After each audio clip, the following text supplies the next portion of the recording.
하나님께서 우리에게 주시는 말씀 신약 성경 로마서 13장 11절로 14절까지 말씀입니다. 다 자신 줄 알고 제가 하나님 말씀을 읽도록 하겠습니다. 이것은 살아계신 하나님의 말씀입니다. 또한 너희가 이 시기를 알거니와 자다가 깰 때가 벌써 되었으니 이는 이제 우리의 구원이 처음 믿을 때보다 가까웠음이라. 밤이 깊고 낮이 가까웠으니 그러므로 우리가 어둠의 일을 벗고 빛의 갑옷을 입자.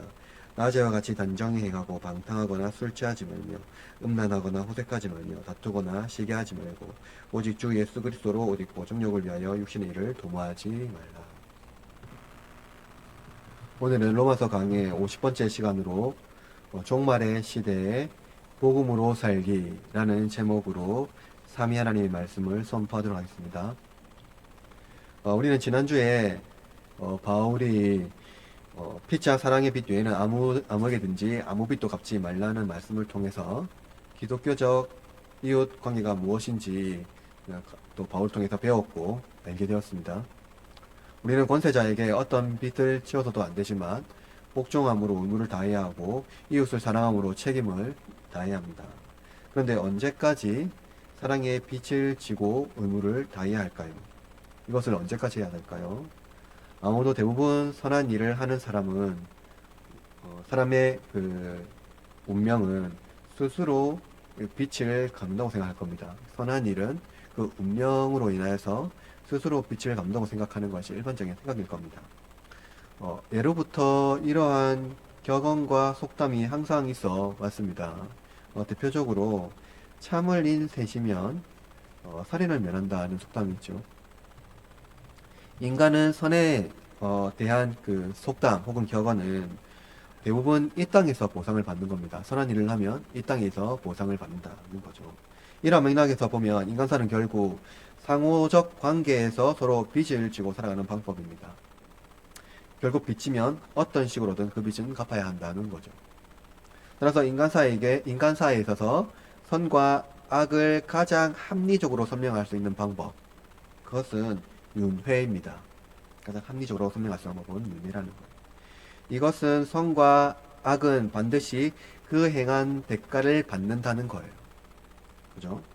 선은 상을 받고 악은 벌 받습니다. 어떻게든지 운명에서든지 그것은 돌이켜 받는 거든지 어떻게 해서든 말입니다. 이러한 보상의 기저에 바로 운명이라는 게 작동하고 있다는 거죠. 그것이 이제 아주 합리적이고 일반적인 사람들이 말하는 방식입니다. 선과 악에 대한 보상이 납득 가능한 방식으로 행위자에게 주어진다고 일반적으로 생각하기 때문이라는 거예요. 만약 납득 가능한 방식으로 주어지지 않는다면 그것은 어떤 겁니까?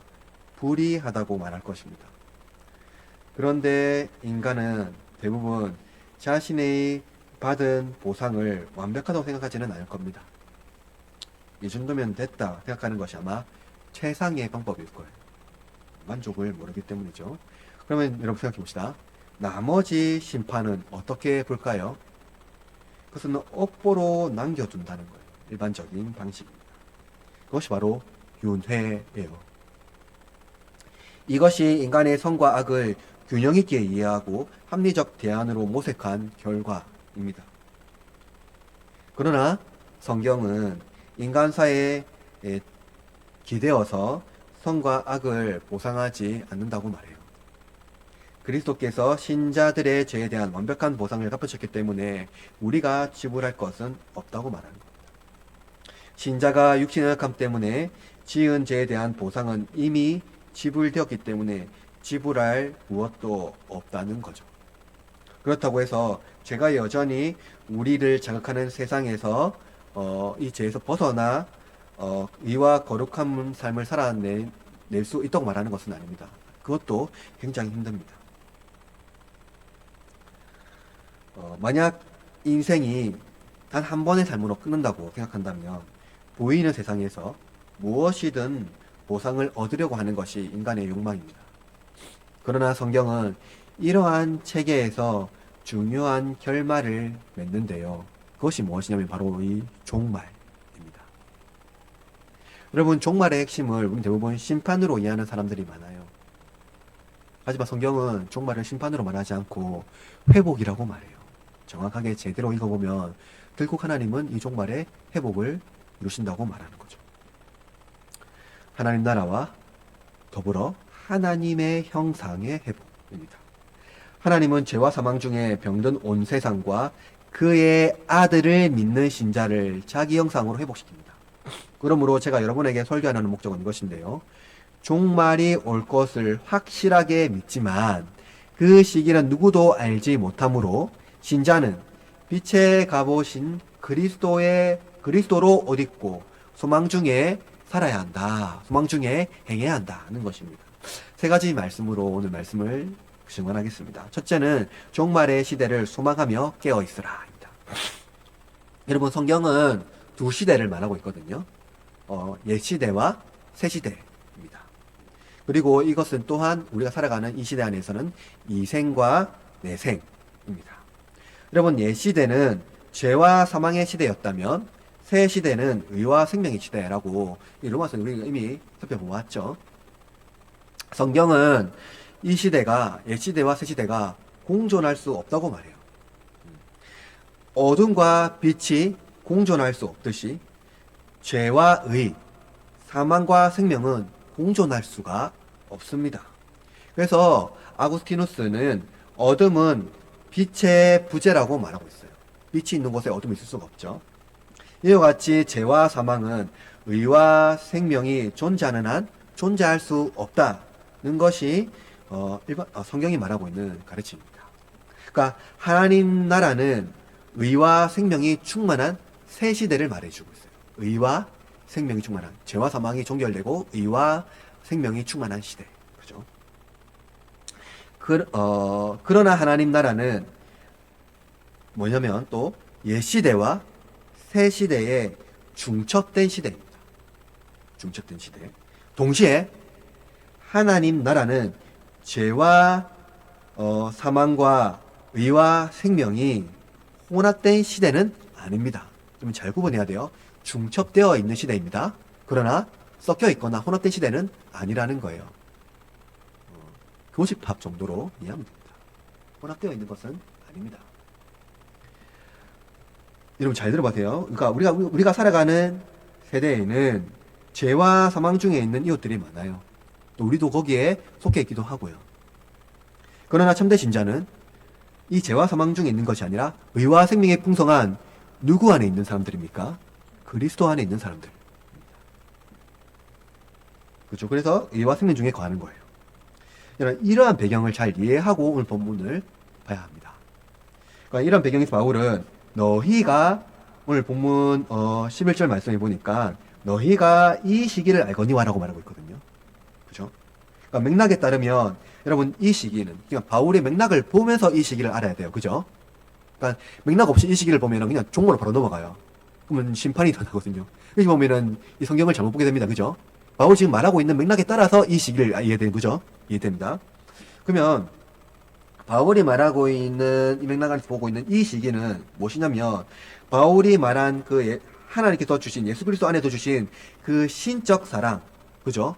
거짓이 없는 사랑, 원수를 사랑하는 사랑, 남을 사랑하는 사랑, 그 신적 사랑을 행동하는 그 아가페적 사랑을 실천하는 그 시대를 말하고 있어요. 그죠? 즉 뭐냐면 12장부터 바울이 말하고 있는 13장 전체에 퍼져 있는 그 아가페 사랑을 행하는 것이 바로 이 종말의 시대를 살고 있는 신자의 삶이라는 것을 말해주고 있는 거죠. 이 시대를 알고 있다는 거예요. 바울이 말하는 신자들이.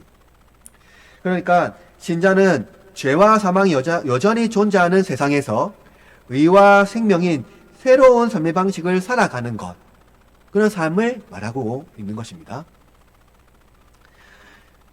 그래서 예수님도 말하고 있잖아요. 두 주인을 섬길 수 없다고 말하잖아요. 분명히 다른 주인이 있어요, 이 땅에. 하나님이 아닌 다른 주인이 있습니다. 그러나 그 주인을 섬기지 않는, 그 시대를 살아가고 있지만 혼합되게 살지 않는 삶이 신자다 하는 것을 말해주고 있는 거예요. 그래서 종말의 시대는 시대의 신자는 옛 시대에 머물지 않고 새 시대를 살아갑니다.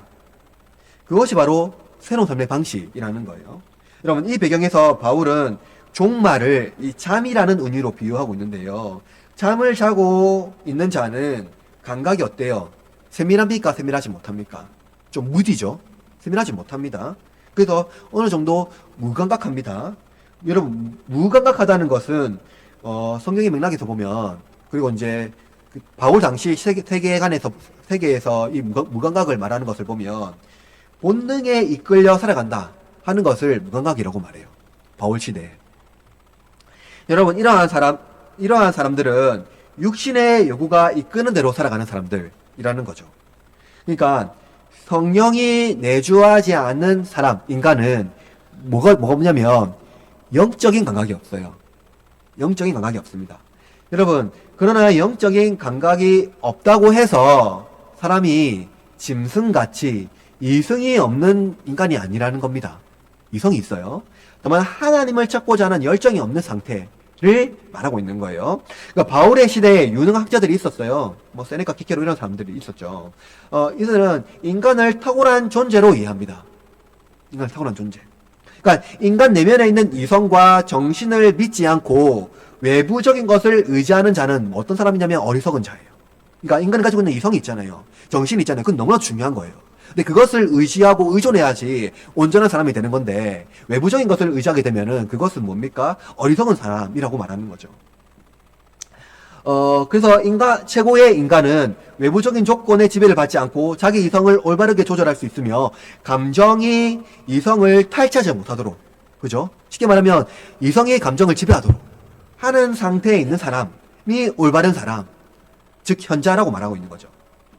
따라서 최고의 사람은 어떤 상황에도 자기 스스로를 의지할 수 있고 평정심을 유지하는 사람입니다. 여러분, 운명은 순리라고 말하고 운명을 받아들이고 살아가는 것이 지혜로운 사람이라는 거예요. 그러니까 어떤 운명을 받아들이든 거기에 치우치지 않고 그 운명에서 내가 좌초되지 않는 사람, 그죠? 그런 사람을 지혜로운 사람이라고 말했어요. 그러나 바울은 자기 삶을 운명에 맡기지 않았어요. 그는 이성이 인간을 해방시킨다고 말하지 않습니다. 하나님께서 인간의 감정을 제어하는 이성적인 존재로 창조하신 것이 아니라는 거죠. 생각해 보세요. 하나님께서 인간의 감정을 제어할 수 있는 단순히 그냥 이성적인 존재로만 하는 인간 창조하지 않았다는 거예요. 하나님께서 이성을 주신 것은 어떤 이유일까요? 감정을 느끼고 경험하고 그것을 이웃과 공유하도록 하신 거예요. 여러분, 하나님께서 아담을 지어서 아담에게 이성을 주셨거든요. 그죠? 근데 아담에게서 가장 최고의 경험을 했을 때 아담이 어떤 말을 했는지 아세요? 아담을 통해서 가장 아담이 최고의 경험을 했을 때는요, 하와를 주신 때였거든요. 근데 아담이 했을 때 뭔지 아세요? 내 뼈 중에 뼈요? 혈 중에 뼈. 이게 여러분 이성에서 나온 말입니까? 감정에서 나온 말입니까? 이 감정을 풍부한 것을 표현하는 거예요. 그죠? 내 몸에서 나온 엄청난 감정의 풍부한 말. 그러니까 하나님께서는 이성만 주신 것이 아니라 감정을 통해서 이웃과 공유하고 그것을 경험하도록 살도록 하신 것인 거죠.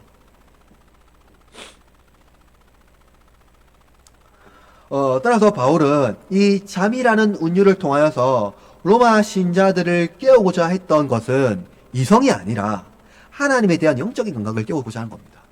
그죠? 하나님에 대한 영적 감각, 그것은 무엇입니까? 바울은 이렇게 말하고 있는데요. 이는 이제 우리의 구원이 처음 믿을 때보다 가까웠습니다. 라고 바울은 말하고 있어요. 11절에. 영적인 감각은 구원의 날이 도래했다는 것을 아는 거예요. 뭐라고요? 영적인 감각은 구원의 날이 도래했다는 것을 아는 건데, 이거 다른 말로 말하면 종말이 도래했다는 것을 아는 겁니다. 그러나 구원의 날을 오해서는 안 돼요. 바울은 우리가 처음 믿을 때보다 가까이 왔다고 말하면서 구원의 뭘 보여주냐면요, 점진성을 보여줘요. 그죠? 예수님께서 승천하셨을 때 천사들이 하늘로 올라가심 그대로 그가 돌아오실 것이라고 말하고 있어요. 제자들에게. 그죠? 그리고 그것을 보는 많은 사람들에게 바울은 마치 자신이 살아있는 동안에 예수님이 다시 오실 것처럼 말해요. 살아있는 동안에. 그러나 그는 지금 곧 재림하실 것 같이 말하진 않아요. 살아있을 것도 오실 것을 말하고 있지만 지금 곧 재림할 것이라고 말하진 않습니다. 그것은 무엇입니까? 이 소망을 말하고 있는 거예요. 소망을. 또 뭡니까? 어떤 특정 시대에 재림할 것이라고 말하지도 않아요. 어떤 사건을 말하고 또 있지 않는 거죠. 여러분, 종교적인 인간은 특정한 시대를 자신의 통제 아래 두려고 해요. 특정한 시대를 자신의 통제 아래요. 이러한 사람은 종말이라는 특수성을 어떤 특정 현상으로 이해함으로써 그 어떤 시기를 점치려고 해요. 그죠? 그러나 바울은 확실한 것은 무엇입니까? 바울이 말하는 그 확실한 것은 사건입니다. 그 사건은 뭐죠? 예수님이 반드시 온다는 거예요. 그 너무나도 확실한 사건이에요. 그러나 그날은 우리가 처음 믿을 때보다 가까워진다는 거예요. 가까워진다는 거예요. 점진적으로 그리스도의 재림이 가까워지고 있다는 거예요. 그죠? 그런데 여러분, 바울이 말하는 이 말은 뭡니까? 그 시기는 가까워지고는 있으나 불확실하다는 것을 염두에 두고 있는 거예요. 불확실하다. 따라서 바울이 잠에서 깨어 있어야 한다는 것은 신자가 그리스도의 재림이 날이 가까이 왔으므로, 곧 종말이 가까이 왔으므로 소망 중에 인내하라는 것입니다. 여러분, 영적인 감각은 지금 오시지 않았으니 아직 오실 날이 멀었다고 생각하는 것이 아닙니다. 이것은 뭡니까? 그건 무감각이에요. 옛시대에 속한 사람들은 이 세상의 것을 애착을 누리며 살아가요. 이들의 감각을 일깨우는 것은 무엇입니까? 물질이에요. 물질, 현상들. 그러나 그 물질에 자신을 내어주면 내어줄수록 뭐가 무뎌집니까? 영적인 감각은 무뎌지고 하나님에 대한 관심은 사라집니다. 따라서 영적인 감각은 예수님의 재림이 지연되는 과정 중에 대처하는 신자의 태도를 보여줘요. 예수님의 재림이 지연되고 있지만 그 가운데 어떻게 살아야 되는지를 보여주는 그 신자의 태도를 보여주는 것이 바로 뭐냐면 영적인 감각이라는 거죠. 이것을 어떻게 말해주고 있냐면 예수님께서 마태복음 25장에서 열처녀의 비유를 통해서 아주 잘 보여주고 말해주고 있어요. 여러분, 우리에게 재림이 지연되는 중에 신자의 태도를 예수님은요 2가지로 통해서 알려주는데요. 먼저는 뭐냐면 준비된 삶이에요. 준비된 삶. 여러분, 비유에는 이 마태복음 25장에 나오는 열처녀 비유에는 열처녀가 나오는데 슬기로운 처녀 5명과 어리석은 처녀 5명이 나와요. 여러분, 슬기로운 처녀는 무엇을 준비했죠? 등불을 준비했어요. 기름을 준비했죠. 그렇죠? 어리석은 처녀는 그 등불에 있는 기름을 준비하지 않았어요. 그죠? 문제는 뭐예요? 신랑이 예상했던 것보다 늦게 오는 거예요. 지연되고 있는 거예요. 예상했던 것보다 시간이 늦게 오는 거예요. 언제 올 거라 말은 하지 않았어요. 그냥 그녀들이 언제 올 것은 예상했지만 예상했던 것보다 뭡니까? 지연되고 있는 거예요. 늦게 오는 거예요. 이에 기름을 준비한 준비된 처녀들은 신랑을 맞이하여 혼인잔치에 참여할 수 있었지만 준비되지 않은 처녀들은 혼인잔치에 참여할 수가 없게 되었죠. 이 비유는 재림이 진행되는 동안에 예수님을 맞이할 수 있는 준비된 삶을 의미해요. 그러나 준비된 자세는 무엇입니까? 준비된 자세. 그것은 언제 오실지 모르기 때문에 오매불만 기다리라는 말이 아니에요. 그냥 언제 올지 모르기 때문에 오매불만 기다리라는 말이 아닙니다. 진짜는 그리스도께서 언제 오실지 모르기 때문에 지금 당장 오시더라도 거부감 없이 맞이해야 한다는 거예요. 지금 당장 오시더라도. 그날은 도둑같이 올 거예요. 그날이 언제 올지 모르기 때문에 철저하게 대비하고 불침번을 서면서 긴장하라는 것이 아닙니다. 전투태세를 준비하고 날마다 긴장하는 뜻이 아니에요. 여러분, 열처녀 중에 어리석은 여인만 깊은 잠을 잤습니까? 잠을 잤거든요. 늦게 오셔가지고. 그렇지 않아요. 다 잤어요. 다 깊은 잠을 빠졌습니다. 등불을 준비한 슬기로운 처녀도 잠을 잤어요. 그러나 태도가 달랐어요. 어리석은 여인들은 잠에서 깨어 어찌할 줄 모르지만 슬기로운 여인들은 슬기롭게 대처할 수 있었습니다. 준비되었기 때문이죠. 따라서 준비된 삶이란 그리스도께서 가까이 오고 있다는 것을 깨닫고 이에 걸맞는 신자의 삶을 지속적으로 살아가는 것을 말해주고 있는 거죠. 다음으로는 책임 있는 삶입니다. 여러분, 기름을 준비하지 못한 여인들은 초조해하면서 기름을 준비한 여인에게 기름을 빌리려고 하였어요. 그러나 그녀들은 준비하지 못한 이들에게 우리 쓸 것도 모자라니 직접 가서 기름 장수에게 돈을 주고 사라고 말해요. 그죠? 여러분, 이 말이 매몰차게 보일 수 있지만 종말이란 무엇입니까? 스스로 책임을 다하는 거예요. 누군가에 기대어서 거기에서 기대어서 사는 것이 아니라 내가 종말을 준비하고 그리스도가 오실 것, 나의 신랑이 오실 것을 스스로 준비하며 그렇게 살아가는 삶을 말하는 거죠. 그가 오실 때 당황하지 않고 맞이할 수 있는 것, 그러한 삶을 살아야 된다는 겁니다. 그러므로 여러분, 종말의 시대는 신작에 맡겨진 그러한 어떠한 삶은 의와 생명으로 살아내는 것을 말해주고 있는 겁니다. 우리가 살아가는 세상이 비록 죄와 사망과 그리고 어둠이 존재하지만 우리는 그리스도 안에서 의와 생명과 빛의 삶을 살아가야 한다는 거예요. 그렇다면 여러분, 이 신자는 어떻게 일상의 삶을 종말론적으로 살아갈 수 있을까요? 둘째로는 종말의 시대에 어둠을 벗고 빛의 갑옷을 입으라 합니다. 여러분, 바울은 우리가 어둠의 일을 벗고 빛의 갑옷을 입자라고 말해요. 바울은 어떠한 은유를 사용하고 있습니까? 어떠한 은유를 사용하고 있나요? 옷의 은유를 사용하고 있죠. 입어야 될 것과 벗어야 할 것과 입어야 할 거예요. 그죠? 여러분, 의복 은유는요, 고대사회에서부터 널리 사용된 연산법입니다. 고대사회 아주 자주 사용했던 비유법이고 연산법이었어요. 여러분, 저마다 어울리는 옷이 있죠. 부자는 자색 옷을 입고 거지는 누더기 옷을 입습니다. 인류사에서 옷의 은유는 그 사람의 인격과 관련 없이 입고 있는 옷의 종류에 따라서 그냥 그 사람을 판단해버려요.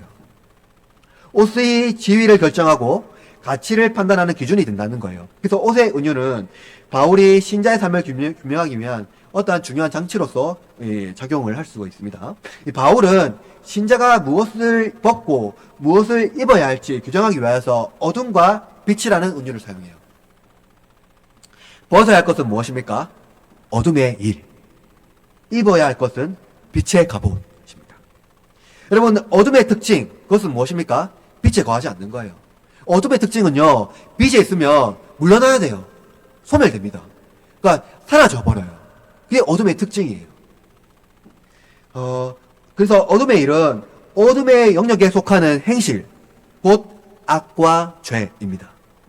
그러므로 바울은 어둠의 일을 벗어버리기 위하여서 신자에게 필수적으로 요구되는 것은 무엇이냐면 빛의 갑옷으로 무장하는 것입니다. 그런데 여러분, 바울은 왜 갑옷, 그죠? 그냥 빛의 옷이라고 말하지 않고 갑옷이라는 군사 장비를 무장하라고 말할까요? 여러분, 바울 시대잖아요. 그죠? 바울 시대는 그 고대 로마 갑옷을 입었어야 돼요. 그죠? 고대 로마 갑옷, 그것은 어떤 갑옷입니까? 완전 철기로 무장해서 매우 무겁고 입으면 움직이기도 버거워요. 그죠? 갑옷만 해도 40kg가 넘는 철제로 된 갑옷입니다. 정말로도 무겁고 활동하기 거북한 것들이에요. 그것을 입고 전쟁터에 나가려면 어떻게 됩니까? 엄청난 훈련량을 소화해야만 가능합니다. 그냥은 안 돼요.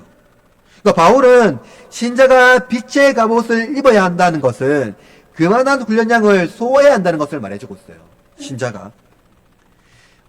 그래서 이 비유는, 바울이 말하는 이 비유는 영적인 전쟁을 말해주고 있는 것입니다. 그러면 이 영적인 전쟁을 위하여 자신을 보호하는 것은 자기 스스로가 아니라 빛으로 비유되는 무엇입니까? 빛의 갑옷입니다. 이것을 기억해야 돼요. 여러분, 기독교 신앙은요, 철학자들이 말하고 있는 그 내면화가 아니에요. 자기 스스로를 믿고 의지하고 이성과 정신을 무장하여서 어떤 환경에도 무너지지 않는 이러한 상태를 말하고 있는 것이 아니에요.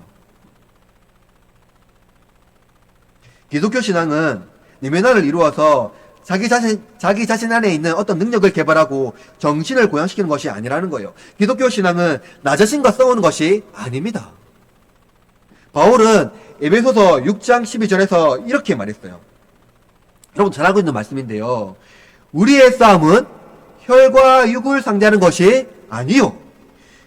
통치자들과 권세자들과 이 어둠의 세상 주권자들과 하늘에 있는 악의 영들을 상대함이라. 그죠? 바울이 말하는 것은 야, 너가 너 자신을 이겨서 저것들을 싸워 이겨서 말하고 있는 것이 아니라는 겁니다. 악의 영들과 싸워서 이겨라는 거예요. 권세자들. 그러니까 우리의 싸움은 보세요. 우리의 싸움은요. 우리의 육신의 연약함이 아니다 하는 거예요. 여러분의 육신의 연약함을 쳐서 복종시켜서 우수한 인간으로 만들라는 것이 우리의 신앙이 아니라는 겁니다. 만약 우리가 연약한 육신과 싸움이라면 이 싸움에서 낙오한 사람들은 철저하게 버림받아야 할 겁니다. 그죠? 연약한 사람이니까. 그것을 극복하지 못하니까. 그런 신앙인이 아니라는 거예요. 그러나 성경은 우리의 싸움이 악의 영역에 있는 어둠의 세력이라고 말해요. 여러분, 이것은 어떤 정서, 감정, 그리고 신비한 것들을 말하는 것이 아닙니다. 악한 영은 하나님의 말씀이 거짓이며 오히려 인간을 억압하는 존재라고 하나님을 믿게 하는 거예요. 하나님의 말씀은 거짓이야. 하나님의 말씀은 사실은 너에게 좋은 것이 없어. 너를 억압하는 것 뿐이야. 야, 주일날 좋은 것들을 놔두고 너 왜 가게문을 닫니? 주인간 좋은 친구들하고 즐기며 살 수 있는데 너 왜 그렇게 하니? 야, 네가 11조하고 말씀에 순종하고 살면은 너한테 좋은 유익한 것들이 있을 것 같니? 아니야, 거짓이야. 야, 선악과 먹어봐. 하나님처럼 될 거야. 이러한 것들이 악의 영역이라는 거예요. 여러분 생각해 보십시오. 예수님께서 말씀하신 복음의 말씀은 하나님의 형상에게는 어려운 것이 아니지만 죄인인 인간에게는 매우 어려운 것이 되어버렸어요. 그게 원래 어려운 것이 아니었지만 죄가 들어오면서 그건 너무나 어려운 것이 되어버렸습니다. 자기 중심성에 사로잡힌 인간은 하나님의 말씀을 교묘하게 뒤틀어서 해석하기 때문이에요. 하나님의 말씀을 상황에 따라서 치러 선택합니다. 그러므로 악한 영들이란 죄를 의로 교묘하게 바꾸는 특성을 지닌 것들이며 거짓을 진실로, 틀림을 옳음으로 바꾸는 어둠의 권세들입니다.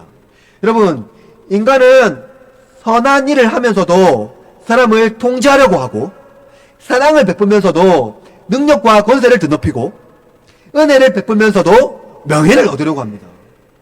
그죠? 여러분, 우리는 선을 하면서도 악을 사용하려고 해요. 여러분은 죄를 들추어내면 반사적으로 그것을 감추려고 합니다. 죄를 드러나는 행위는 자신의 치부를 드러낸 것과 같아요. 그래서 악한 영들은 우리의 죄를 결코 드러내지 않고 어둠의 영역에서 꽁꽁 숨게 만들어버려요. 그리고 어둠의 세계에서 나오지 못하도록 한다는 겁니다. 이러한 악한 영의 세력에 싸우기 위하여서 바울이 말하는 게 뭐냐면 빛의 갑옷을 입어야 한다고 말해요. 이 갑옷을 입으려면 우리의 훈련량이요 많아야 돼요. 쉽게 입을 수 있는 것이 아니라는 겁니다. 많은 훈련량을 소화해야 돼요. 성령의 능력을 입기 위해서 날마다 경건과 영성의 일을 게을리하면 안 된다는 겁니다. 하나님의 말씀이 참이다는 것을, 하나님이 선하다는 것을 모든 영과 가운데 공포하고 그 말씀 가운데 살아내기를 부단히 애써야 한다는 것을 말해주고 있다는 거죠. 바로 이것이 바울이 말하고 있는 빛의 갑옷을 입어야 한다는 뜻입니다. 신자는 어둠의 권세에서 빛으로 무장하고 싸워야 합니다. 기독교 신앙은 갑자기 탄생되는 것이 아니라는 거예요. 신자는 양육을 통해서 성장하고 만들어집니다. 그냥 갑자기 은사 받아서 되는 게 아니에요. 그 과정에서 싸움, 곧 레슬링과 같은 이 치열한 싸움, 몸싸움을 통하여서 우리는 양육 받아야 한다는 거예요. 그러나 이 양육자는 우리 자신이 아니에요.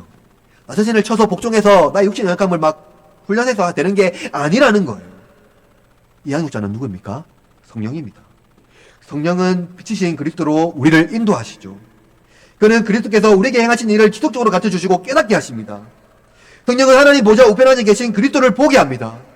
그는 하늘에 있고 예수님은 하늘에 있고 우리는 땅에 있지만 그가 우리에게 가까이 오고 있다는 것을 성령은 날마다 우리를 깨닫게 하고 알게 하신다는 거예요. 반드시 오신다. 가까이 오셨다. 땅에 사는 신자는 빛이신 그리스도로 옷 입고 나아제와 같이 단장에 행해야 합니다. 그것이 빛의 갑옷을 입고 무장한 신자의 삶의 태도라는 것입니다. 바울은 낮에와 같이라고 말해요. 여러분 보십시오. 바울이 낮에와 같이라고 말해요. 근데 여기서 바울이 낮이라고 말하지 않고 낮에와 같이라고 말한 이유는 무엇일까요? 그냥 낮처럼 행해라고 말하면 되는데 낮과 같이 마치 낮이 온 것처럼 행해라는 그 말의 이유는 무엇일까요? 맥락을 보면은요, 밤이 지나고 낮이 되는 것은 그리스도의 재림이 임한 날, 곧 주님이 오신 날을 말하고 있어요. 바울의 신자가 그리스도가 오신 날 같이 단정히 해라고 말하고 있는 거예요. 그리스도가 오신 것 같이. 신자의 삶의 태도는 그리스도가 오시기 전과 후가 다르면 안 돼요. 안 된다는 거예요.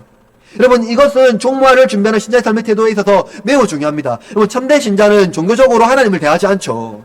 하나님을 거래하는 수단으로 사용하지 않는다는 거예요. 하나님을 거래의 수단으로 사용하는 사람은 이웃을 진실함으로 사랑할 수가 없습니다.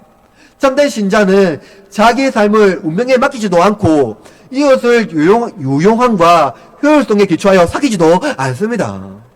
그렇다면 여러분, 단정히 행하는 것은 무엇입니까? 그리스도가 오시기를 소망하는 신자의 삶의 태도예요. 마치 오신 것처럼, 그가 나와 함께 하는 것처럼, 이 땅에 오신 것처럼 어둠에 거하지 않고 빛 가운데 거하는 삶입니다. 참된 신자는 금욕주의적인 삶을 사는 사람이 아니에요. 영적인 삶을 살아가는 사람입니다. 자신을 학대하지 않고 존중히 여기며 순종하는 삶을 살아내는 것, 바로 이것이 영적인 삶이에요. 예, 기독교 신앙을 오해하는 사람들은 마치 금욕주의를 잘못된 방식으로 일하는데 그렇지 않습니다. 그것은 어떤 신비한 능력을 소유한 사람이 살아가는 삶의 방식이 아니라 빛의 갑옷을 입은 사람이 일상에서 살아가는 삶의 태도예요. 우리는 이것을 경건이라고 말해요. 경건은 단정한 삶이며 이는 또한 정직이적 삶을 말해요. 나에게 맡겨진 것을 감사함으로 살아내는 삶의 방식을 말하고 있는 거예요. 그러므로 신자는 방탕하거나 술 취하지 말며 음란하거나 호색하지 말며 다투거나 시가지 않습니다. 바울은 어둠의 영역에서 일어나는 일에 대하여 신자가 취해서는 안 되는 그런 행동을 말하고 있어요. 신자는 빛의 갑옷을 입었으므로 다시는 어둠의 영역에서 헤매면 안 된다는 거예요. 음란하거나 호색하는 그러한 것들, 방탕하는 것, 즉 유흥을 즐기고 술을 징탕 마시고 취하지 말라고 바울은 말하고 있어요. 음란하거나 호색하는 것, 그것은 무엇입니까? 밤에 일어나는 죄들입니다. 그죠? 밤에 일어난 일을 목록을 말하고 있어요. 그것들은 그리스도의 오심을 기다리는 사람의 생활 습관이 아니에요. 다투거나 시기하는 것, 밤의 습관이 아니지만 종말을 준비하는 신자의 태도가 아니라는 거예요. 여러분, 밤의 생활은 그 자체로 모든 죄를 일으키기 충분합니다. 그죠? 어둠에 가는 것, 술을 진탕 마시고 사물을 구분하지 못하게 된다면 충동적인 상태가 됩니다. 이러한 자는 모든 덕을 해치고 불의를 행하고 충동적인 죄를 여기저기 지을 것입니다. 경건의 토대는 어둠에서 벗어나 낮에와 같이 행하는 것입니다. 이것은 무엇입니까? 그리스도가 지금 오셨다는 것을 믿고 생활하는 사람의 태도라는 거예요. 낮에와 같이 그리스도가 오신 것처럼. 대부분 사람들은 잘 보여야 하는 사람들과 그렇지 않은 사람들을 구분해요. 잘 보이는 사람들은 잘하지만 그렇지 않은 사람들은 마음대로 해가죠. 나한테 이득을 주지 않기 때문이죠. 그러나 신자는 모든 사람을 그리스도에게 행하는 것처럼 대해야 돼요. 그리스도가 오신 것처럼, 그 사람이 진짜 나의 주인 것처럼. 그리스도가 어디에 계신지 모르기 때문이에요. 이것이 바로 청지기적 삶이라는 겁니다. 어둠에 행하지 말고 빛으로 행합시다. 그리스도가 이미 오셨다는 것을 믿고 우리 중에 하나인 것 같이 모든 자에게 그리스도에게 행하는 것처럼 행합시다. 낮에와 같이 단정히 행하고 밤의 행실을 버리시기를 바랍니다. 그러므로 그리스도가 지금 이곳에 오신 것처럼 이웃을 대하고 우리의 일상을 살아냅시다. 그것이 바로 종말을 준비하는 신자의 태도임을 믿으시기를 바랍니다. 마지막으로 종말의 시대를 그리스도로 살아라입니다. 그러나 여러분, 바울이 지금 여러분이 진정 입어야 할, 그러니까 바울이 말하고 있는 진정 입어야 할 옷은 빛의 갑옷이 아니라 그리스도 자체입니다. 이것이 우리의 삶의 목적을 분명히 보여줘요. 여러분, 3세기 교부 이레네우스라는 인물이 있는데 그는 이렇게 말했어요. 그리스도가 우리와 같이 되신 것은 우리를 하나님 되게 하기 위함이다 라고 말했어요. 즉 우리의 신앙의 목적은 무엇입니까? 여러분, 종교의 목적은요, 좋은 사람이 되는 것, 훌륭한 사람이 되는 것, 훌륭한 인품을 얻는 것, 그래서 사람들에게 좋은 것을 선물로 주는 것, 이러한 것이 이제 그 종교적 목적입니다. 대부분 종교에 있는 이유는 좋은 사람이 되는 것을 목적으로 하고 있어요. 그런데 여러분, 우리 신앙의 목적이 좋은 사람 되는 것, 품격 있는 사람이 되는 것일까요? 아닙니다. 우리의 목적은 무엇이냐면, 오해하지 말고 들으세요. 하나님이 되는 거예요. 이는 동방교에서 신격화라고 말하는데 이것은 우리의 중요한 신앙의 유산입니다. 여러분, 우리는 죄와 사망과 어둠의 자녀였죠. 죄와 사망 중에 있는 어둠의 자녀였습니다. 그러나 그리스도가 오심으로 그를 믿는 자는 죄와 사망 중에 구원받아 무엇이 되었죠? 의와 생명인 하나님의 자녀가 되었어요. 의와 생명이 하나님의 자녀예요. 여러분, 이 하나님의 자녀가 된다는 것을 여러분 단순하게 생각하시면 안 돼요. 정말 놀라운 거예요. 신자가 자신이 어떤 은혜를 누리고 있고 어떤 존재로 변화되고 있는지 인식하지 못하는 경우가 너무나도 많아요. 예수님을 하나님으로 이해하지 못하고 인간적인 면모로 인식하는 경우가 많다는 거예요. 그래서 우리가 예수님을 닮아갑시다 라고 말하는 것은 인간적인 성품만 위한 것이라고 생각해요. 대부분 그렇게 이해하고 설교자도 그렇게 말하는 경우가 많아요. 그래서 도덕적 설교만 하는 것이 많아요. 다시 말하지만 우리의 목적은 좋은 성품, 좋은 품격을 지닌 사람이 아니라 좋은 사람, 그리고 좋은 사람이 되는 것이 아닙니다. 이것은 목적을 향하여 나아가는 신자가 경험되어지고 그리고 성취되는 과정이에요. 그 과정 가운데 그것을 우리가 이루어야 되는 거예요. 따라서 신자의 목적은 뭡니까? 영생이에요. 영생. 최근 호메로스의 작품 오디세이아를 영화한 크리스토퍼 놀란 감독의 오디세이가 흥행 중에 있어요. 여러분, 고대 문학에 보면 신과 인간을 구분하는 유일한 단어가 있어요. 그것은 뭐냐면 신은 불멸하고 인간은 필멸한다는 거예요. 신은 반드시 죽고 신은 영원히 살고 인간은 반드시 죽는다는 겁니다. 신이 죽는다는 것은 존재론적으로 불가능하죠. 그러나 여러분, 인간은 죽는 존재입니다. 이것이 신과 인간의 존재론적인 절대로 같이 할 수 없는 차이인 거예요. 그런데 여러분은 고대 로마 신화에서 등장하는 신 중에 하나가 되고 싶습니까? 고대 신들, 그러니까 로마 신화에 나오는 신들 중에 하나가 되고 싶습니까? 여러분, 로마 신화에 보면은요, 그 신들 중에는 죽는 신들도 있어요. 그죠? 근데 죽지 않더라도 뭐냐면은 인간과 다르지 않게 죄를 짓기도 하고 서로에게 시가 고통을 주기도 하고 시가 질투도 있고요. 여러 가지 것들을 합니다. 여러분, 오디세이아에 처음 시작된 트로이아의 전쟁. 어떻게 시작된 줄 아세요? 여신들의 질투에서 시작된 거예요. 여러분, 즉, 인간과 다르지 않지만, 존재적으로 죽는지 않을 뿐입니다. 그러나 성경이 말하는 영생은 이와 달라요. 성경에서 말하는 이러한 영생은요, 형벌이라고 말해요. 그건 벌이라고 말해요. 그래서 영생이라고 말하지 않습니다. 죄에서 사망받아 구원받은 자들이 누리는 영생은요, 의와 생명이에요. 그것이 충만한 상태에 있는 거예요. 죄와 사망이 아니라. 여러분, 바울이 신자가 세례를 받고 회심하여 그리스도와 함께 죽고 장사되었으며 그와 함께 부활했음을 선포하고 있습니다. 신자가 회심하여 그리스도와 연합된 몸이라고 말하고 있어요. 이는 옛 아담의 후손으로서 죄와 사망에 관련된 옛사람이 절단되었고 의와 생명의 새 아담 그리스도에게 접붙여짐으로써 새 사람이 되었다는 것을 말해주고 있는 겁니다.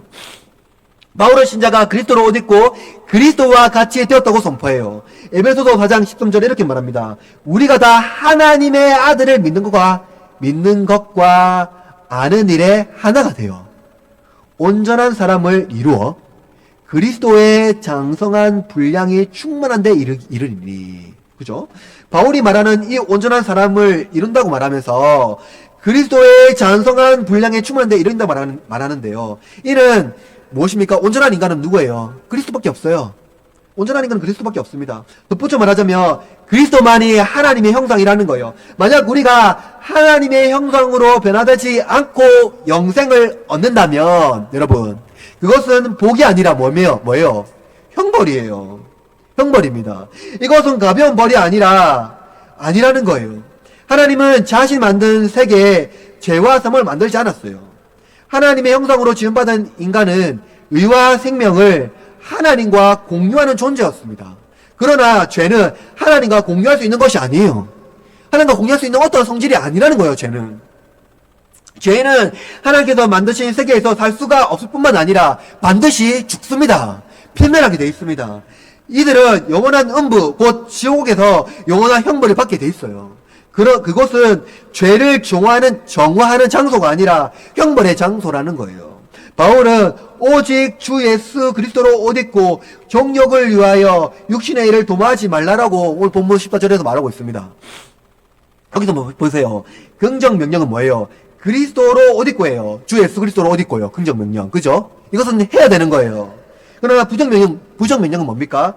정욕을 위하여 육신의 일을 도모하지 말라는 거예요. 이것을 하면 안 되는 거예요.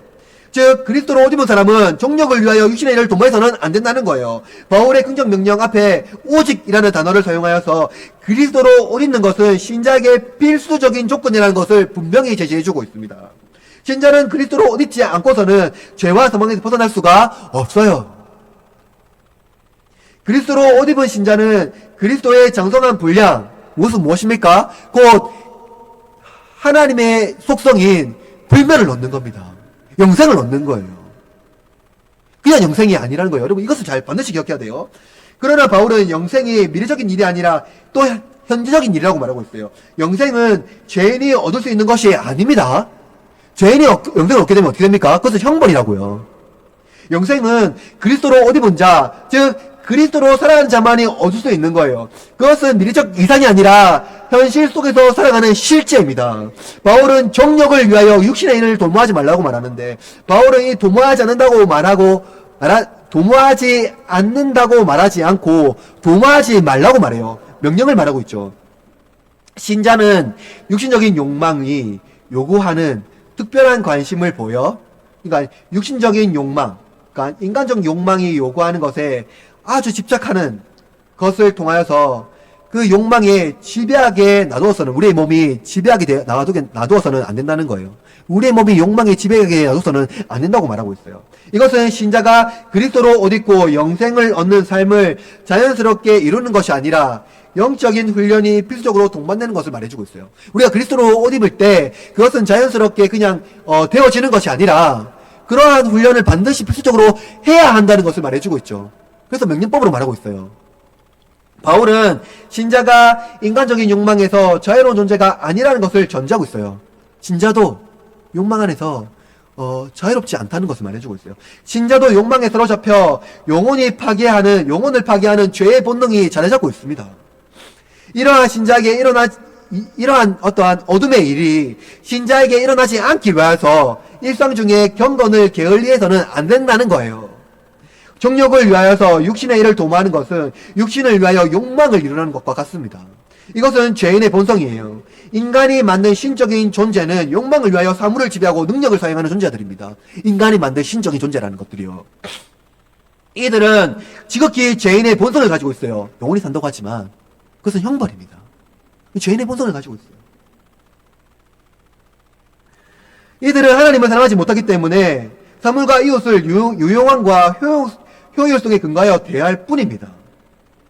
그렇다면 여러분, 육신의 일은 영적인 일에 비하면 선하지 못하기 때문에 육신의 일을 멀리하라는 것일까요? 육신은 선하지 않기 때문에 그냥 육신의 일은 멀리하라고 말할까요, 바울이요? 그렇지 않아요. 바울은 육신의 일을 위하여 욕망을 이루지 말라고 말한 것입니다. 욕망을 이루지 말라고요. 정욕을 이루려는 인간의 욕망은 끝이 없어요. 그러나 반대로 정욕을 의로 바꾸면 육신의 일은 온전히 그리스도를 본받는 일이 됩니다. 그죠? 즉 육신을 위한 일은 정욕이 아니라 의를 위한 일이라는 거예요. 그러니까 그리스도로 옷 입은 사람은 의를 위하여 육신을 해야 된다는 겁니다. 정욕을 위해서 하면 안 되고 육신 의를 위해서요. 그것은 영혼을 위한 일이기도 합니다. 여러분, 이런 맥락에서 보면 뭡니까? 진실한 사랑, 남을 위한 사랑, 원수를 사랑하는 것, 그것이 뭡니까? 우리 육신을 위한 것이라는 거예요. 그러므로 여러분, 육신을 위하여 의를 행하는 것은 하나님의 형상으로 지은 온전한 인간의 목적이 되는 겁니다. 그리스도로 살아가는 것, 그것은 이 땅에서 하나님의 형상으로 살아가는 삶의 방식, 곧 신자의 목적이 되는 거예요. 육신을 돌보는 일, 우리를 부패하고 썩게 하는 죄 가운데 사는 것이 아니라 영생을 얻게 하는 의를 실천하는 것입니다. 그게 바로 육신을 돌보는 것, 우리의 삶, 우리의 이웃을 돌보는 것. 종말의 시대에 육신으로 살아간다는 이 의미는 의를 위하여 그리스도로 살아간다는 것, 그리스도를 본받고 그리스도가 오신 것처럼 내가 그리스도를 말씀을 행하고 순종을 사는 것처럼, 또한 그리스도로 옷 입고 살아가는 것처럼 살아가는 삶의 방식, 그 전체를 말하고 있는 거예요. 우리를 진실하게 사랑하사 자신을 내어주신 그리스도를 따라 그와 같이 살아가는 삶의 방식, 그렇게 살아가는 저와 여러분이 되기를 주님의 이름으로 축복합니다. 육신을 위하여 욕망을 채우는 일은 결코 부패하여 필멸하는 육신의 일을 가중시킬 뿐입니다. 육신을 위하여 의를 충만하게 하십시오. 그 충만한 의로 육신을 돌보시기를 바랍니다. 성령께서 불멸하는 영생을 우리에게 주셨어요. 여러분, 그것은 죄와 사망 가운데 죽지 않는 것이 아니라 의와 생명 가운데 영영을 사는 거예요. 여러분, 이것이 영생입니다. 사랑하는 그런 장로교회 성도 여러분, 오늘 우리는 종말의 시대를 살아가는 신자의 삶을 살펴봤습니다. 그리스도가 반드시 다시 오십니다. 그러나 언제 오실는지는 알지 못해요. 확실한 것은 처음 믿을 때보다 더 가까이 오셨다는 거예요. 더더욱 가까이 오실 겁니다. 이 사실을 믿고 그가 이미 오신 것처럼 일상을 사십시오. 그리스도에게 행하는 것처럼 이웃을 대하고 사랑하십시오. 육신을 위하여 욕망을 이루지 말고 의를 위하여 육신을 돌보시기를 바랍니다. 밤에 어둠에서 깨어 낮과 같이 단정히 행하시고 어둠을 물리치시기 바랍니다. 그리스도가 오신 것처럼 그리스도께 하는 것과 같이 이웃을 대하시고 성령께서 여러분을 그리스도의 옷을 입고 그리스도께서 행하신 것을 깨닫게 하고 알게 하시고 또 그와 같이 살게 하실 것입니다.